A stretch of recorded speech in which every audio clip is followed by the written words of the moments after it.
Hi, my name's George Murphy. Welcome to Eastcote Studios. Just going to show you some of the things that we've got down here.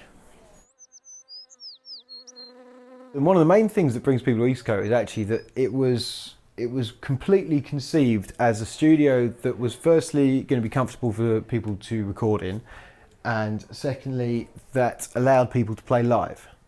That was kind of sort of the founding principles.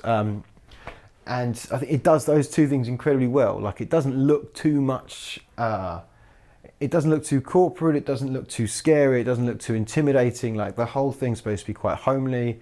It was originally, it was built by one person, and everything in, like, from the walls, everything that wasn't recording gear was kind of handmade. So it gave the place a bit of a slightly wonky charm, but something that felt really accessible and people could relax in. And then the idea about being able to play live, that we get a lot of bands in whose the main thing that brings to the studio is that they don't have to overdub everything all the time. Like, if they want to cut a song live and have it sound good, that's perfectly possible here. Mostly because, again, the live room is so variable. Technically it's 4 different spaces. Each one's pretty isolated. Each one sounds different as well. So depending on where you want, you can get different sounds for different things just by moving short. You haven't got to start moving loads of baffles or worrying about booking a bigger or smaller room. Like, everything can be pretty well controlled. But once all the spaces are closed down, there's still incredible sight lines across the whole place from the control room and each of the live spaces. So bands can play, they can look each other in the eye, they can do everything they do in a rehearsal room. But it sounds good because we've got separation and we've got good gear.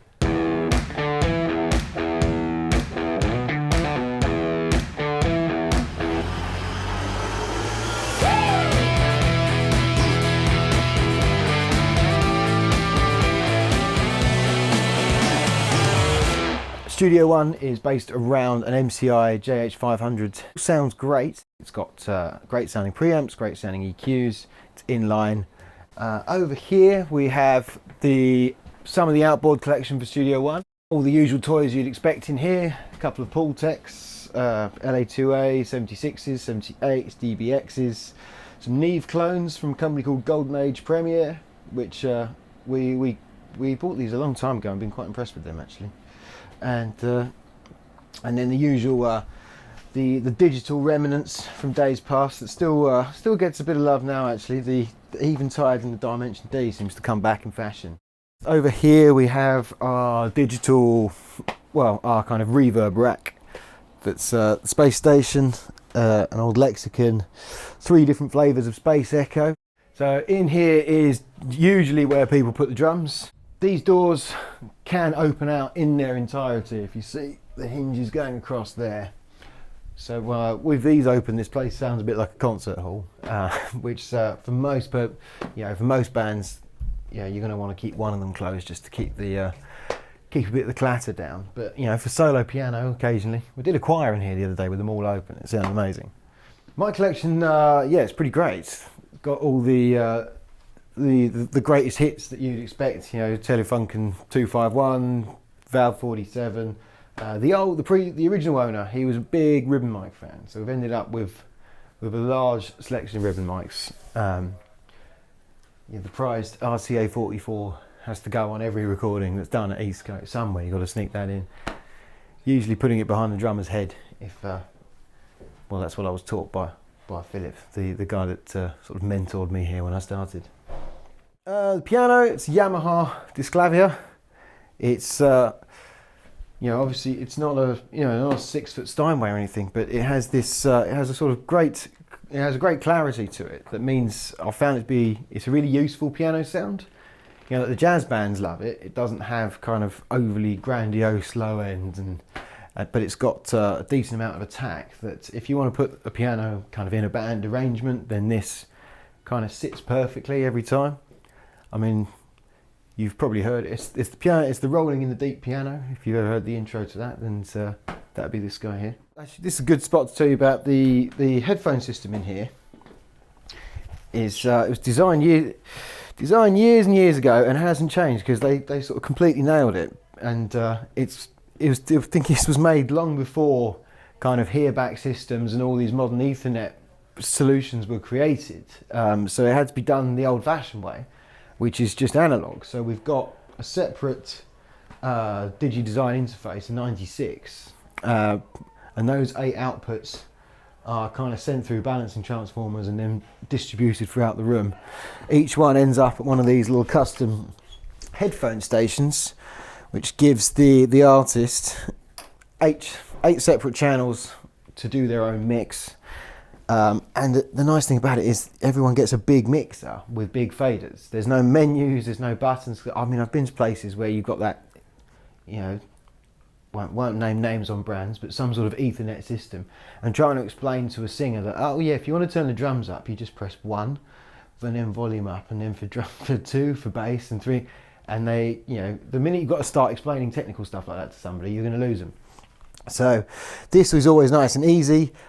Each one's also connected to a very meaty headphone amp on the bottom here, so they sound incredible even if the artist wants to put it up to kind of, you know, frankly dangerous levels of sound in their headphones. It doesn't crap out, it doesn't fold in on itself, and it still sounds super clean. We have 6 of these dotted out the room, and each one's got 4 headphone outs, so you're covered even if you know, that's as many people as you could fit in here. And finally, we've got the back room in the live area, which is quite often where we put the singer, or put horns or brass or any kind of lead instruments. It has a very short, very kind of thin ambience to it. It's not dead, but it's not. It doesn't make too much of a signature on anything you're recording.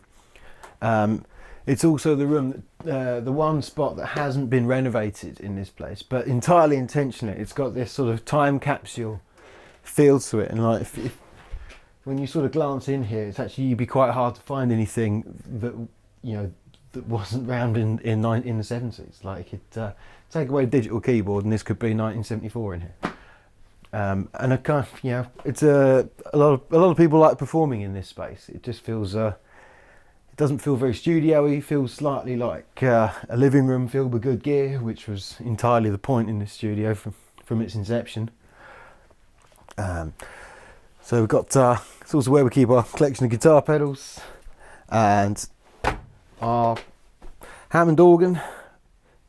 The old owner, Philip, went to a church on the promise of a sale of a Hammond organ, played it, loved it, ran off to the bank to get the cash, and when he came back, it was being played by Pete Townsend in the church, who then tried to outbid him to the vicar. But the vicar was a vicar and was true to his word.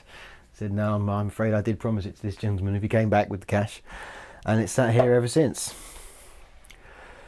The amps that tend to live down here are the classic wooden Mesa Boogie, the deceptively heavy, deceptively crunchy guitar amp, as well as an AC30, a Watkins, and the twin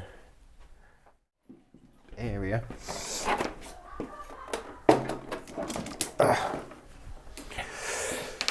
So finally, the fourth space in here, although I mean we tend to, it's pretty large, but it's also pretty soundproof and pretty airtight. So it's not a place for humans, even if it looks like you could fit one technically, but they wouldn't have a great time.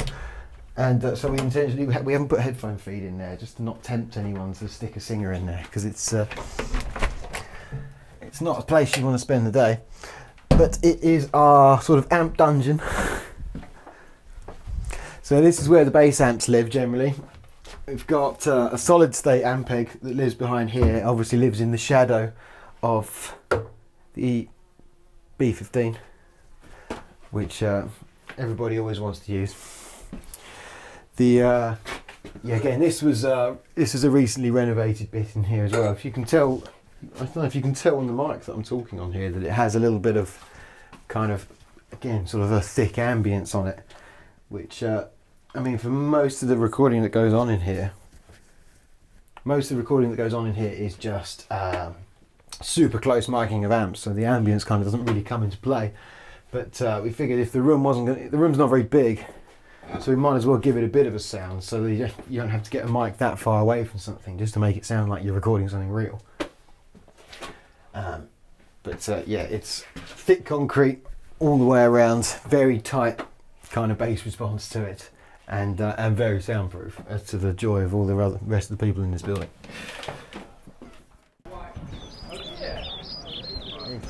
Yes, yes. Nice one. Thanks, Dave. Oh, seen it in worse. So this is Studio 2, upstairs above Studio 1. This one is based around a Trident B range. This lovely thing sitting in front of me here. It's a bit of a different feel to downstairs because it's not done on a sort of traditional control room, live room thing. This room is supposed to be a bit more of an all-in-one job. So we've got desk here, extensive monitoring options above here with the Proax, these new Neumanns, which actually sound great. They sound like Proax, but with a more bottom end. Sitting just to the side of the Trident, we've got the supplementary desk here, and then the Neve Kelso, giving you 10 channels of Neve pre's on the side. I mean, anyone who's used these knows how good they all sound. It doesn't get used as a desk these days, unfortunately. It gets used as an input module, but it's an incredibly good input module. Shoved over here, we have another tool rack. This is actually the one we put in first. When we put this one in and thought it was so good, we had to do the same again downstairs. So this is, a decent collection of outboard in here. There's actually, I mean, it's fairly standard stuff for most studios. The API EQs, the Uris, 78, 76s. 3As. The one unusual thing we actually do have here is this, the Uri modulimiter, which the owner, Martin, the current owner of this place, he just found randomly online one night and had to instantly buy it because he never heard anything like it. I think it's essentially an LA3A and an 1176 in series. So these aren't, that's a 3A sort of gain reduction meter here, the 76 gain reduction meter and an output level. And it's really weird to use. They kind of interact in a very strange way, that it's not like an 1176 where it's super fast to set the settings. Everybody knows, attack, release, and then how much. That's nice and easy. This one, every time you move one control, the other, you start affecting every other part of the signal chain. And I think this was, it was used on, the last thing it was used on, well, of note before we got it, was American Idiot, Green Day. The lead vocal was this compressor. So once a little bit experimenting with it, and you can get some really amazing sounds with it. It sort of pumps in quite an unusual way. It lets you compress, if you set it right, it lets you compress really hard. It doesn't sound like it's compressing as hard as if you're using just a traditional 76. But yeah, it's been good fun getting to know that. I think we also had clearly had Youngblood recording up here because his name's Dominic, and it's been changed to a domulimiter rather than a modulimiter. Don't know how the contrast works on the camera, but one of the main attractions of this room, honestly, most clients come back, and it's just because of these windows. There's a lot of them. Basically, more windows than you normally see in recording studios. The view's pretty good. You get to see out in the courtyard. They open as well if you want fresh air. So it's not a sort of cave environment studio. It's not a bunker. It's a place where you can acknowledge that the outside world still exists whilst working on your records, which a lot of people quite like to have the opportunity to do that every now and then. Carrying on with the no live room theme, the keyboard corner lives over here with amazing selection of stuff. This upright sounds gorgeous. Wurlitzer, Mellotron. This is an organ belonging to Nikolai Torp Larsen, a keyboard player who rents the studio at the end of the corridor there. And I'm afraid you'd have to get him to tell you exactly what it is. But on the more classic side, Juno 60, 808, Rhodes, the greatest hits of keyboards really.